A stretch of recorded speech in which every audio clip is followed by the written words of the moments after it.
Siapa di sini yang tidak mengenal istilah tuntutlah ilmu sampai ke negeri Cina? Rasanya semuanya juga udah tahu. Perkataan yang satu ini membuat Mimin Mike teringat-ingat akan masa kuliahnya dulu, saat ia belajar dengan dosen-dosen yang sangat berdedikasi. Salah satunya adalah Ibu Sidratul Naim. Bu Naim adalah salah satu dokter udang terbaik yang dimiliki Indonesia. Beliau mendapat beasiswa untuk melanjutkan studinya di berbagai universitas ternama dunia, termasuk Harvard. Sebagai seorang pengajar dan peneliti, Bu Naim dikenal sebagai sosok yang cerdas dan rendah hati. Mike masih ingat ketika sedang mempersiapkan suatu acara, seorang panitia pernah menanyakan bagaimana nama dan gelarnya yang begitu panjang seharusnya ditulis. Bu Naim yang saat itu menjadi keynote speaker hanya tersenyum dan meminta tim panitia untuk menuliskannya secara singkat. Kejadian tersebut sangat dikenang oleh mereka yang pernah belajar di bawah bimbingannya. Suatu ketika, saat sedang mengajar di kelas, Bu Naim pernah bertanya kepada mahasiswanya, "Kalian semua pasti pernah mendengar istilah tuntutlah ilmu sampai ke negeri Cina. Adakah yang bisa menjelaskan apakah arti dari perkataan tersebut?" Bagi mereka yang pernah menjadi mahasiswa, kurang lebih pasti mengerti bagaimana reaksi dari para mahasiswa ketika ditanya oleh dosen-dosennya. Umumnya mahasiswa hanya saling memandang satu sama lain, tapi tidak ada tangan yang terangkat untuk menjawab pertanyaan tersebut. Nah, di sini Mimin mau kasih bocoran dikit bagaimana cara kita memilih seseorang tanpa bersuara atau menunjuknya. Caranya cukup simpel, yaitu dengan cara memandangnya. Saat itu, para mahasiswa mulai memandang ke arah yang sama, yaitu ke arah Mimin Mike. Melihat reaksi tersebut, Bu Naim sebagai dosen yang sangat berpengalaman, segera mengikutinya. Dalam situasi di mana semua orang sedang memandangnya, Mimin Mike sadar bahwa dirinya sudah tidak bisa kabur. Melihat hal itu, Bu Naim hanya tersenyum dan kemudian meminta Mike untuk menjawabnya. Ia pun menjawab. Kalau menurut pandangan umum, arti dari perkataan tersebut adalah keinginan atau tekad yang besar untuk belajar. Tapi, mengapa yang disebut adalah Cina?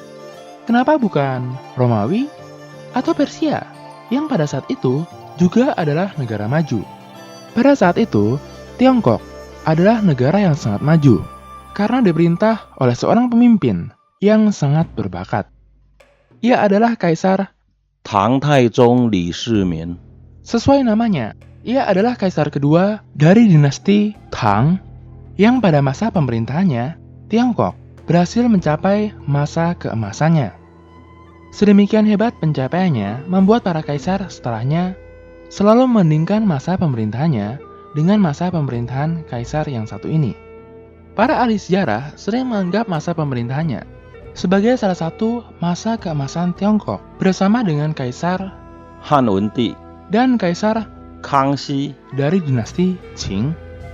Memangnya apa sih yang unik dari Tiongkok saat itu? Yang pertama, mengembangkan teknik pembuatan kertas. Manusia bukanlah makhluk yang sejak lahir bisa melakukan apapun. Kita bisa karena belajar. Kita belajar melalui tradisi lisan maupun catatan tertulis yang telah diwariskan oleh para pendahulu kita sebelumnya. Untuk menulis, manusia memerlukan suatu media. Dan di antara berbagai media seperti batu, bambu, kulit, sutra, dan sebagainya, kertas adalah media yang paling baik saat itu. Dengan menguasai teknik pembuatan kertas, berbagai bentuk informasi dan ilmu pengetahuan dapat dicatat dan disimpan dengan baik. Hal ini membuat Tiongkok sebagai bangsa pertama yang menemukan teknik pembuatan kertas menjadi sangat maju karena mampu mengabadikan pengetahuan dari berbagai generasi.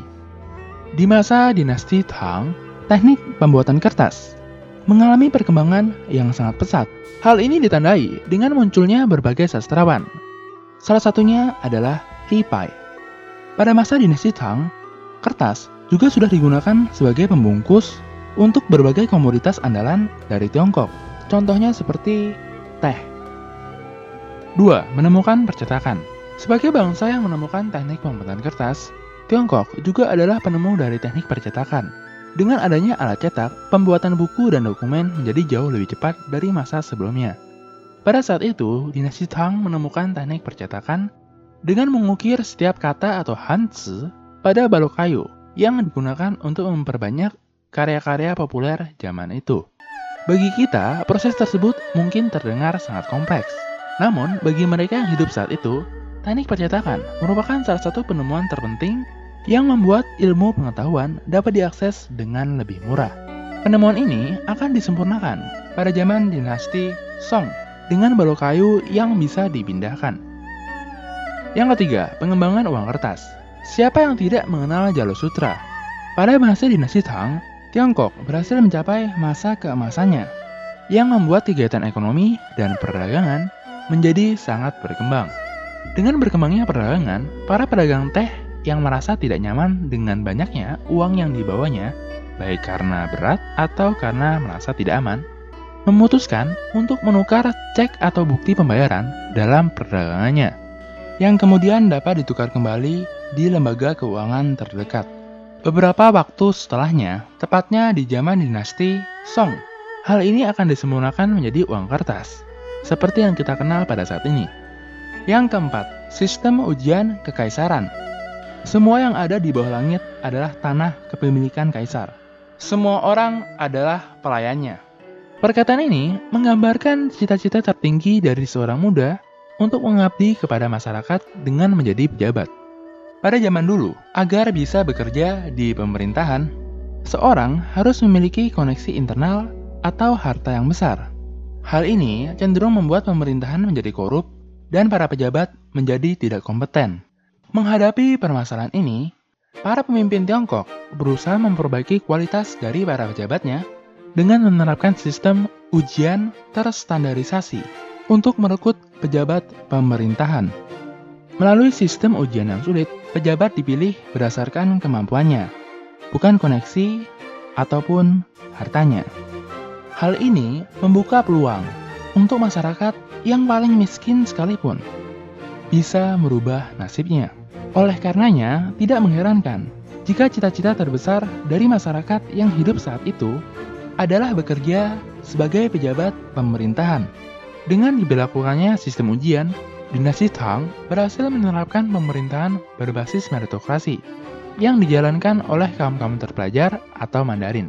Di kemudian hari, sistem ini akan ditiru oleh negara-negara barat yang kemudian ditiru kembali oleh negara-negara lainnya, termasuk Indonesia. Yang kelima, terbuka terhadap kritik dan mau mendengar bawahannya. Sebagai seorang kaisar, Li mau mendengar kritik dari para pejabatnya, yang terdiri dari orang-orang yang paling berbakat di bidangnya masing-masing. Di antara semua pejabatnya, Wei Zheng adalah tokoh yang paling penting sekaligus penasihat kaisar yang paling bijaksana. Sebagai pejabat, ia bekerja dengan sangat baik dan tidak sedikit pun berusaha untuk melindungi kursi jabatannya. Ia bahkan tidak segan-segan melawan perintah atau mengkritik kehidupan pribadi sang kaisar jika merasa hal tersebut berpeluang untuk membahayakan atau mengacaukan pemerintahan. Wei Zheng Sangat menjunjung tinggi sikap memimpin dengan memberi teladan, dengan menggunakan kehidupan pribadi sang kaisar sebagai teladan untuk mengontrol masyarakat dan negaranya. Setelah ia meninggal, Kaisar Li menjadi sangat sedih. Ia bahkan memberi komentar, berkaca dengan cermin, seorang dapat merapikan pakaiannya. Berkaca dengan sejarah, seorang dapat meramal kecenderungan yang terjadi di masa depan.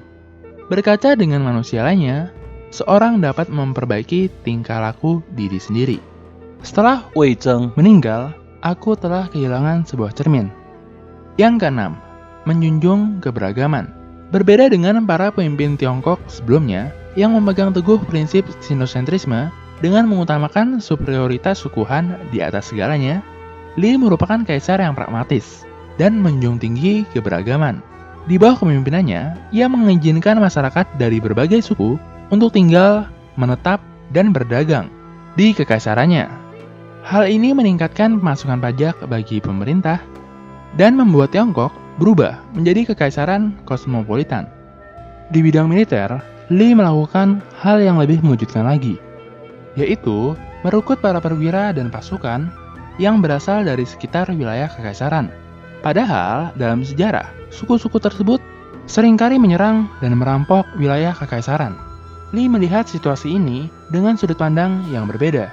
Ia berhasil melihat potensi dari pasukan tersebut untuk memperkuat pasukan kekaisarannya, seperti pasukan berkuda ringan ataupun pasukan pemanah berkuda yang berasal dari padang rumput.